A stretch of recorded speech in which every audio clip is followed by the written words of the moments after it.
Hari ini kita kedatangan sebuah motor Mio Sporty, motor yang terkenal cukup bandel di kelasnya. Namun kali ini dia datang dalam keadaan mogok. Motor ini telah menggunakan karburator Karisma. Sering sih saya menemukan motor Mio Sporty atau Mio Soul menggunakan karburator motor gigi. Mungkin karena mereka telah bosan atau sudah tidak tahan dengan karburator bawaan yang selalu bermasalah pada vakum. Walaupun telah melakukan penggantian unit spare part berupa vakum karbu, tapi hal itu tidak menyelesaikan masalah, dan masalah itu terus datang dan datang sampai akhirnya mereka menyerah dan mengubah karburatornya. Motor ini datang dalam keadaan mogok. Tadinya saya mengira bermasalah pada karburator, berhubung dia menggunakan karburator Karisma. Saya takut ada kesalahan dari karburatornya. Dan anehnya setelah dicek ternyata karburator berfungsi dengan baik dan tidak ada masalah pada karburator. Tapi ada sedikit keanehan di mana ketika disela, kompresinya itu terasa sangat ringan, seperti motor yang kehilangan kompres. Dan akhirnya saya memutuskan untuk memasukkan oli ke dalam lubang busi, dengan harapan ketika setelah dimasukin oli, motor ini bisa hidup sebagai pertolongan pertama kepada motor yang mengalami hilang kompres. Namun usahanya sia-sia. Di situ saya makin penasaran. Akhirnya saya memutuskan untuk membuka atau melihat lubang manifold yang mengarah pada klep masuk untuk memperhatikan sambil disela apakah klep itu merespon atau bergerak. Dan yang saya dapati adalah klepnya tidak merespon atau tidak ada gerakan sama sekali. Di situ bisa disimpulkan bahwa rantai keteng atau rantai api tidak memutar timing rantai api yang memutar noken as. Tapi saya rasa cukup aneh karena rantai timing itu seandainya terlepas, maka motor ini akan berisiknya bukan main dan bunyinya seperti kapal pecah. Namun bunyinya tidak seperti itu. Dan akhirnya saya memutuskan untuk membuka tutup dari gear timingnya, dan yang saya dapati adalah ternyata gear timingnya mengalami patah pada penyekah noken as. Yang lebih aneh lagi, kondisinya begitu kering, seolah-olah motor ini tidak ada olinya. Dan dalam kasus seperti ini biasanya hanya ada beberapa kemungkinan. Pertama, malfungsi atau tidak berfungsinya pom oli yang ada di belakang magnet. Yang kedua, motor ini mengalami kering pada oli mesin sehingga tidak ada oli lagi yang bisa dipom oleh si pom oli itu tadi. Dan jika kasusnya demikian, akibat yang ditimbulkan atau kerusakan yang ditimbulkan oleh dua kasus tersebut pasti cukup fatal dan akan banyak part yang mengalami kerusakan yang disebabkan oleh tidak berfungsinya pom oli atau tidak ada peredaran oli pada head. Dan ini adalah salah satu kerusakannya. Gear timing pada rantai api yang tugasnya memutar noken as ini mengalami patah pada sela penyeka noken as yang berfungsi sebagai pemutar noken as untuk menimbulkan kompresi pada mesin. Dan inilah yang mengakibatkan kompresi pada mesin ini tidak tercipta sama sekali, dan kendaraan ini tidak bisa berfungsi seperti semestinya. Dan saya rasa kerusakannya lebih parah dari ini karena gagalnya fungsi dari pom oli akan sangat merusak bagi spare part bagian depan pada head. Contohnya seperti noken as dan pelatuk klep. Mereka sangat membutuhkan lumuran oli untuk melindunginya dari gesekan ketika motor dioperasikan, karena gesekan-gesekan itu jika tanpa bantuan oli akan menimbulkan aus pada spare part tersebut. Dan ketika oli tidak bisa melindungi part tersebut, maka kemungkinan besar mereka akan terkikis dan aus. Dan ternyata prediksi saya benar. Di sini terlihat bahwa noken as mengalami kerusakan cukup parah. Terlihat bearingnya sudah pecah dan bisa dibilang hancur sih. Dan jika noken as ini tidak bisa kita selamatkan, otomatis harus mengalami penggantian spare part yang tentu saja akan kembali menambah biaya bagi si pemilik motor. Berdasarkan hasil pengecekan tadi, akhirnya saya memutuskan untuk membongkar bagian head sampai ke blok pada kendaraan ini untuk mengetahui spare part mana saja yang masih layak dipakai dan yang mana yang harus melakukan penggantian. Karena kerusakan ini ternyata bukan kerusakan ringan, karena dampak yang ditimbulkan dari macetnya oli ini sangat fatal, teman-teman. Dan di sini saya kerja sendirian, otomatis proses pengerjaan sebuah kendaraan, apalagi dalam keadaan seperti ini, biasanya memakan waktu cukup panjang. Karena ketika kita kerja sendiri, otomatis gerak kita sangat terbatas. Tanpa bantuan, semuanya serba sendiri. Jadi kita butuh waktu lebih. Belum lagi dari pelanggan-pelanggan yang biasa tiba-tiba datang ketika kita lagi sedang sibuk-sibuknya mengerjakan sebuah kendaraan. Dan semua video yang saya hasilkan di bengkel ini sebenarnya kebanyakan untuk sebagai bukti proses pengerjaan motor terhadap pelanggan yang mungkin suatu hari mengalami komplainan dan ingin tahu bagaimana motornya dikerjakan, serta barang-barang yang diganti oleh pihak kami ini apa saja. Dan akan menjadi histori di beranda YouTube ini tentang apa saja yang pernah dikerjakan di bengkel kita ini. Dan inilah penampakan head pada motor Mio ini. Terlihat begitu banyak kerak pada payung klepnya. Sekarang kita akan mencoba untuk mengecek apakah klep ini mengalami bocor ataukah masih layak untuk dipakai. Dan ternyata tidak ada rembesan sama sekali ya dari klep in atau klep masuknya. Sekarang kita akan melakukan pengecekan terhadap klep buangnya juga, atau klep knalpot. Dan ternyata kondisi dua klep ini masih normal. Jadi kita hanya akan mencoba untuk membersihkan head ini karena kondisinya memang tidak bermasalah. Jadi untuk payung klep ini jika tidak mengalami kendala, sebaiknya jangan diutak-atik atau dibongkar, teman-teman, karena dia masih layak untuk dipakai. Dan gear timing ini adalah salah satu part yang rusak, salah satu yang ketahuan ya, yang sudah kita buka sampai saat ini. Dan terlihat di headnya juga ya, itu bearing noken asnya udah hancur dan penyekahnya udah sedikit mengalami sompal jika teman-teman perhatikan lebih teliti. Sebenarnya kondisi noken as seperti ini masih layak untuk diperbaiki jika yang bersangkutan berkenan. Namun jika ingin melakukan penggantian part, kita hanya bisa nurutin saja. Ada beberapa kondisi yang harus kita perhatikan ketika ingin memperbaiki noken as ini. Perhatikan apakah tanjakan atau bukit kembar dari si noken as ini masih baik, masih layak dipakai, maka dia menjadi layak untuk diperbaiki. Dan sekarang kita akan mulai membongkar isi dari headnya untuk melihat seberapa parah kerusakan pada noken as dan apakah ada spare part lain pada head ini yang ikut rusak dikarenakan tidak berfungsinya oli ini tadi. Proses pembongkaran noken as dilakukan seperti biasa ya, namun posisi motor yang sudah kekeringan oli atau tidak berfungsinya pom oli seperti gini, pasti noken asnya akan ngejim. Dia akan stuck di dalam, terjebak dan tidak mau keluar. Tentu saja kita harus punya teknik atau trik untuk mencabut noken as ini.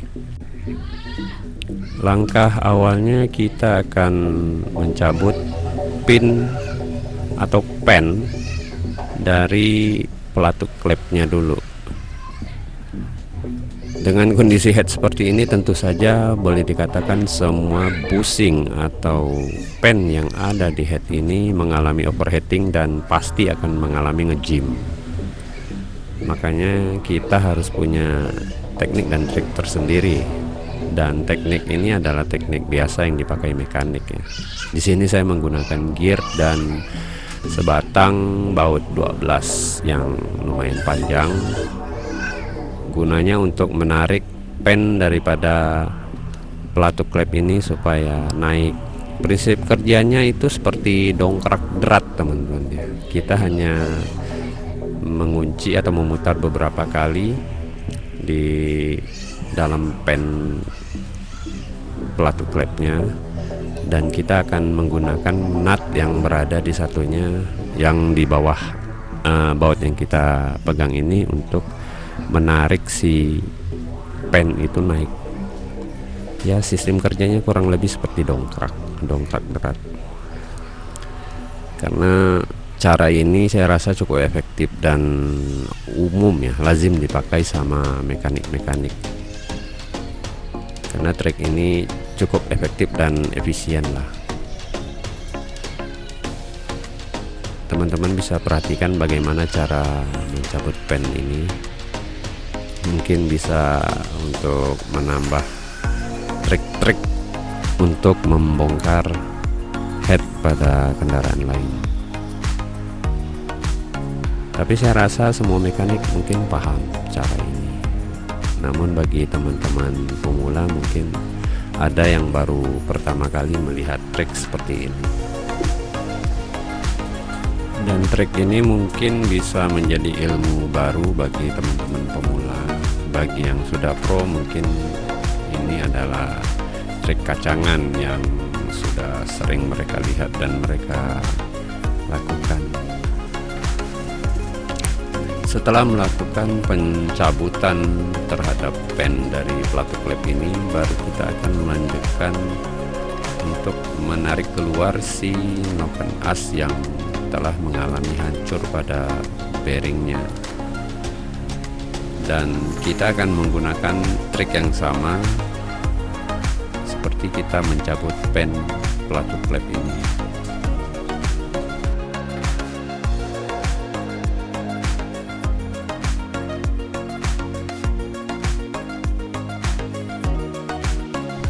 Dan pada bagian-bagian video tertentu di sini kami akan mempercepat videonya supaya teman-teman tidak bosan karena menunggu terlalu lama hanya untuk menyaksikan proses pembongkaran sebuah mesin.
Di sini kita menggunakan metode yang sama seperti cara kita mencabut pen dari pelatuk klep tadi.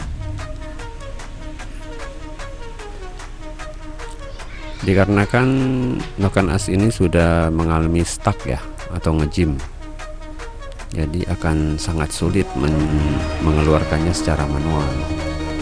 Jadi kita akan menggunakan cara seperti ini juga.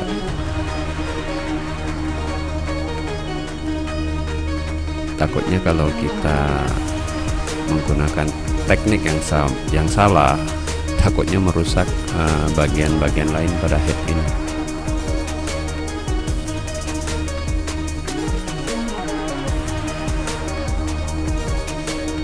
Dan akhirnya tercabut juga. Dan sekarang kita bisa mencoba untuk mempelajari apa kerusakan dari noken as ini, apakah berkemungkinan untuk diperbaiki atau tidak.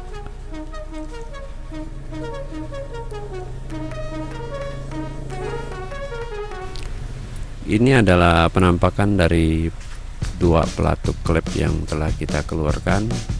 terlihat di tapaknya sudah mulai cacat, dan ini adalah noken asnya yang hancur pada bearing dan sompal pada bagian penyeka gear timingnya. Dan satu lagi, gear timingnya itu sendiri mengalami patah pada sela penyekahnya. Diganti atau di servisnya barang ini tergantung dari SIM punya motor, yang punya motor. Jika yang punya motor mintanya diservis, ya kita akan servis untuk bagian-bagian yang masih bisa kita servis. Dan untuk bagian point clamp ini kita hanya akan melakukan pembersihan, dirapikan lagi lah supaya lebih bersih dan ruang bakarnya kembali bagus. Dari rumah noken asnya terlihat nggak ada masalah ya, cukup normal, hanya mengalami kekeringan oli, dan proses ngejimnya itu hanya karena overheating atau panas lebih. Dan kerusakan bagian pada spare part ini sebenarnya tidak akan terjadi jika oli atau peredaran oli pada mesin ini yang dari pom menuju head itu normal, maka kerusakan ini tidak perlu ada. Di sini adalah semua part yang menunjang kinerja daripada head, bisa dibilang part yang cukup vital pada head. Dan di sini kita dapati penyebab utamanya adalah tidak berfungsinya pom oli dari lubang pom yang di belakang magnet. Sepertinya tidak mengeluarkan oli, sehingga terjadi kegagalan aliran oli ke arah head yang bertugas melumuri spare part depan melalui as kanan bagian atas, yang mengakibatkan overheating pada bagian head dan menciptakan kerusakan yang cukup parah seperti ini.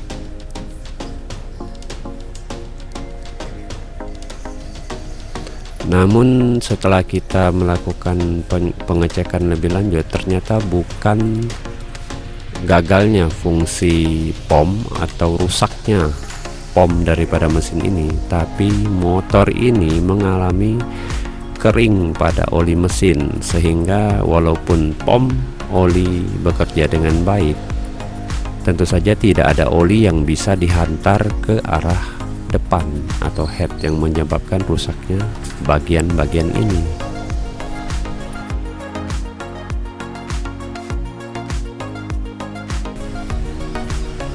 Kita akan membersihkan semua bagian pada kendaraan ini, termasuk blok dan juga headnya, sebelum memasuki proses perakitan.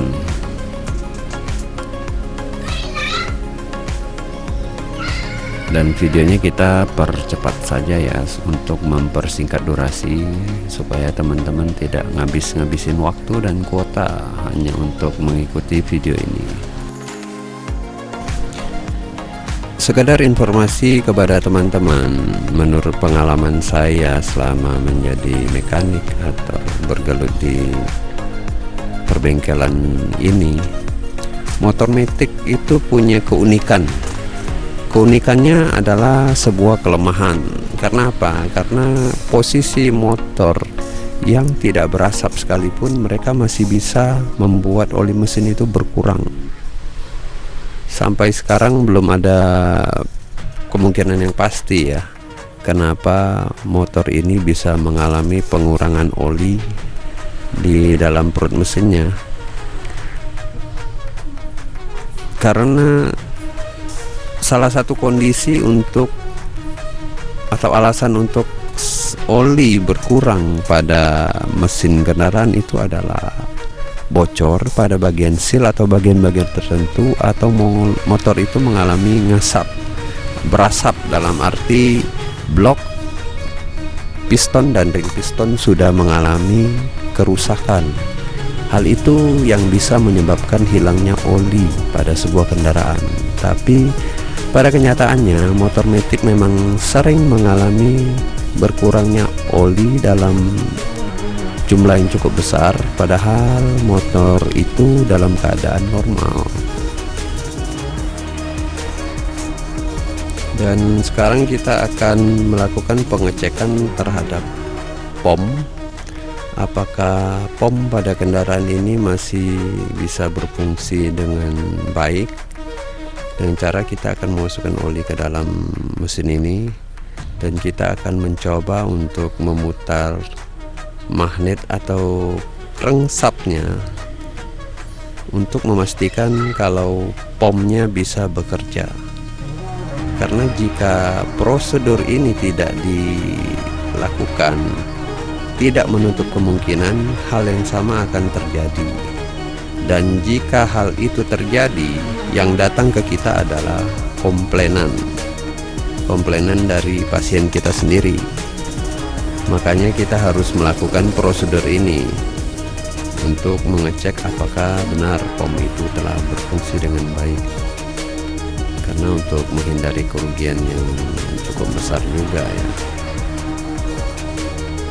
Tentu saja pelanggan akan kecewa dengan apa yang kita kerjakan.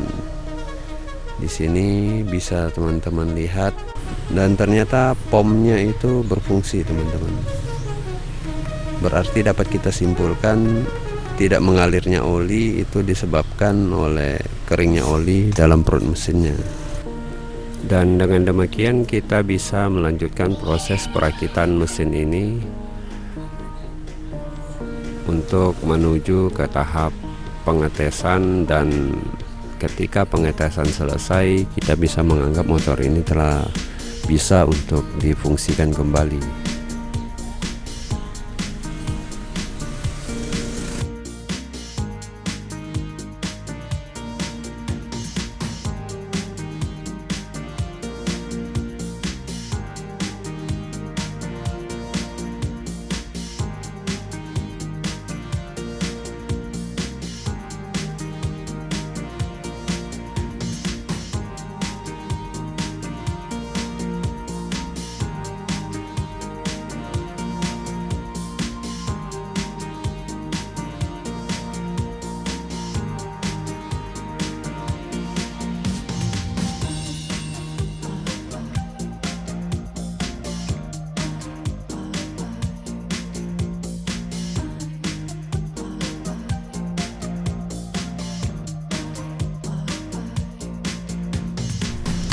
Sebagai catatan, ketika kita mengerjakan mesin, lebih baik kita mengutamakan ketelitian ketimbang kecepatan. Karena ketika kita mengerjakan sesuatu dengan tempo yang cepat, dia akan lebih banyak mengalami kesalahan. Maka dari itu ketika merakit sebuah mesin, kita harus benar-benar teliti. Mungkin ketika kita melakukan pembongkaran, itu kesannya bisa asal-asalan, yang penting kebuka aja udah. Tapi ketika kita merakitnya kembali, itu seperti kita menyatukan puzzle. Dan puzzle itu harus kembali ke bentuknya semula. Karena jika tidak, mesin ini tidak akan bisa berfungsi dengan benar. Dan untuk menjadi seorang mekanik, kita dituntut untuk mempunyai daya ingat yang cukup baik. Ya, pada dasarnya sebenarnya untuk belajar mekanik, semua orang boleh dikatakan bisa. Yang penting kita bisa melatih daya ingat kita semakin baik dan semakin baik. Perkara bagaimana proses pembongkaran itu adalah proses belajar, proses kita melihat cara dan gerakan. Setelah itu baru kita akan mengolah teknik-teknik atau trik yang dipergunakan para mekanik pada umumnya untuk melakukan sebuah kegiatan. Dan itu lazim bisa dipelajari oleh siapa saja. Yang penting modal awalnya itu adalah daya ingat. Ketika daya ingat Anda sudah baik, otomatis apapun yang Anda pelajari akan menjadi sangat mudah dan terlihat mudah.